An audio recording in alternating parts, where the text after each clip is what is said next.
अस्सलामु अलैकुम वरहमतुल्लाहि वबरकातुह। सक्षमता परीक्षा 2 देने वाले असातिज़ा इकराम और मैट्रिक के स्टूडेंट्स, आज हम बात करने वाले हैं आर्यभट्ट और त्रिज्ञा के सिलसिले में। ये एक मज़मून है, तो बात करने से पहले आप सबसे गुजारिश है, दरख्वास्त है, रिक्वेस्ट है कि आपने अगर अब तक हमारे चैनल को सब्सक्राइब नहीं किया तो सबसे पहले सब्सक्राइब कर लें, लाइक कर दें, शेयर कर दें और बेल आइकन के बटन को दबा दें ताकि ऐसी वीडियोस सबसे पहले आप तक पहुंच सके। तो चलिए हम मुख्तसर इस मज़मून के सिलसिले में बात करते हैं। आर्यभट्ट बिहार के मशहूर व मारूफ माहिर इल्म नजूम और माहिर रियाज़ी थे। माहिर इल्म नजूम का मतलब होता है कि सितारों का इल्म, सितारों के बारे में जानकारी, सितारों के बारे में नॉलेज। तो आर्यभट्ट को सितारों का बहुत ज़्यादा इल्म था और वो इस पर तजर्बा भी किया करते थे। और रियाज़ी के यानी मैथमेटिक्स के हिसाब के तो ये माहिर थे ही। आर्यभट्ट सरज़मीन बिहार में पैदा हुए थे और बिहार की सरज़मीन जो है बड़ी ज़रख़ेज़ है। ये मिट्टी ज़रा नम हो तो ये मिट्टी बड़ी ज़रख़ेज़ है साक़ी। तो यहाँ बड़ी बड़ी हस्तियाँ पैदा हुई, बड़े बड़े उलूम व फ़नून के माहिर पैदा हुए। उन्हीं में से एक आर्यभट्ट है जिन्होंने अपनी तहक़ीक़ और अपने तजर्बे से साइंसी उलूम के बारे में बहुत सारी नायाब चीज़ें पेश की। आर्यभट्ट ने ही सबसे पहले ये साबित किया कि ज़मीन गोल है और सूरज भी गर्दिश करता है। ज़मीन गोल होने का सबूत सबसे पहले आर्यभट्ट ने दिया और क्या कहा कि सूरज भी गर्दिश करता है अपने महवर के अंदर। और आर्यभट्ट ने एशारिया और सिफ़र का ईजाद और उसके इस्तेमाल के बारे में बताया। एशारिया कहते हैं दशमलव को और सिफ़र ज़ीरो। तो ये बहुत ही मशहूर बात है, सब जानते हैं कि ज़ीरो के बारे में या ज़ीरो के ईजाद का सेहरा और दशमलव के ईजाद का सेहरा आर्यभट्ट के सर जाता है। तो इस मज़मून के अंदर आर्यभट्ट के बारे में बताया गया है और त्रिज्ञा के बारे में बताया गया। जहाँ त्रिज्ञा एक जगह है जिसको आर्यभट्ट ने अपना तजर्बा गाह बनाया था, यानी लेबॉर्ट्री बनाया था। वहाँ बैठ के वो, चूँकि वहाँ से फ़िज़ा बिल्कुल साफ़ हुआ करते, मौसम बिल्कुल साफ़ हुआ करता है, तो वहाँ से वो आसमान का मुआयना किया करता था, सितारों का मुआयना किया करता था और उन्हें अपने इल्म में इजाफ़ा करने में वहाँ से आसानी हुआ करती थी, क्योंकि वहाँ हमेशा फ़िज़ा क्या होता है, साफ़ होता है, अब्र आलूद यानी बादल नहीं होता है। इस मज़मून के अंदर सूरज ग्रहण, चाँद ग्रहण, इसके सिलसिले में बताया गया है। यानी सूरज ग्रहण, सबसे पहले ग्रहण क्या चीज़ है? तो ग्रहण का मतलब होता है किसी भी सितारे या सैयारे का किसी दूसरे सितारे या सैयारे पर साया पड़ जाने को ग्रहण कहते हैं। जैसे सूरज ग्रहण, जब चाँद सूरज और ज़मीन के बीच में आ जाता है तो सूरज की रोशनी ज़मीन पर पड़ना बंद हो जाती है। जितना हिस्से पर आता है उतना हिस्से पे अंधेरा छा जाता है, तो ये सूरज ग्रहण कहलाता है। और चाँद ग्रहण, जब सूरज और चाँद के बीच में ज़मीन का साया पड़ जाता है तो चाँद ग्रहण कहलाता है। यानी चाँद पे अंधेरा छा जाता है, वहाँ पे सूरज की रोशनी नहीं पहुँच पाती है। तो ये सूरज और चांद ग्रहण के बारे में मुख्तसरन था।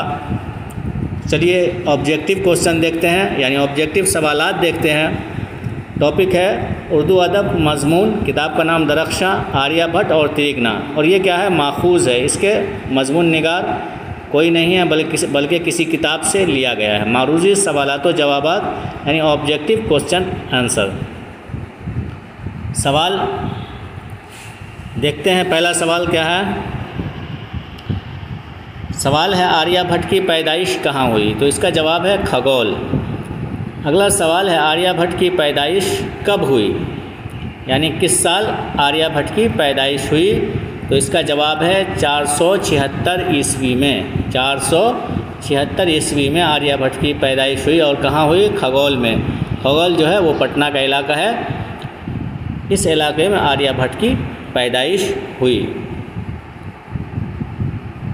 अगला सवाल है खगोल के माना क्या है, यानी जहाँ आर्यभट्ट की पैदाइश हुई उस जगह के माना क्या है, उसका नाम खगोल क्यों पड़ा, तो इसके माना है इल्मे नजूम के। इल्मे नजूम के माना है चूँकि आर्यभट्ट इल्मे नजूम के माहिर थे, यानी सितारों के इल्म के। अगला सवाल है आर्यभट्ट ने अपना तजर्बागाह कहाँ कायम किया था, तो इसका जवाब है त्रिगना। त्रिगना में इन्होंने अपना तजर्बागाह कायम किया था। अगला सवाल है आर्यभट्ट ने किस साइंसदान की रहनुमाई की थी। आर्यभट्ट ने किस साइंसदान की रहनुमाई यानी उनकी गाइडिंग की थी, तो इसका जवाब है मार्गदर्शन किया था, मार्गदर्शक बने थे, तो इसका जवाब है पाइथागोरस।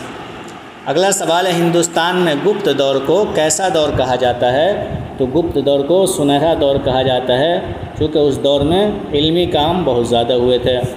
अगला सवाल है आर्य सिद्धांत तंत्र किताब कहाँ लिखी गई, इसका जवाब है त्रिगना में आर्य सिद्धांत तंत्र किताब लिखी गई। अगला सवाल है किस साइंसदान ने पहली बार ये साबित किया कि ज़मीन गोल है, तो किस साइंसदान ने साबित किया, आर्यभट्ट ने साबित किया कि ज़मीन गोल है।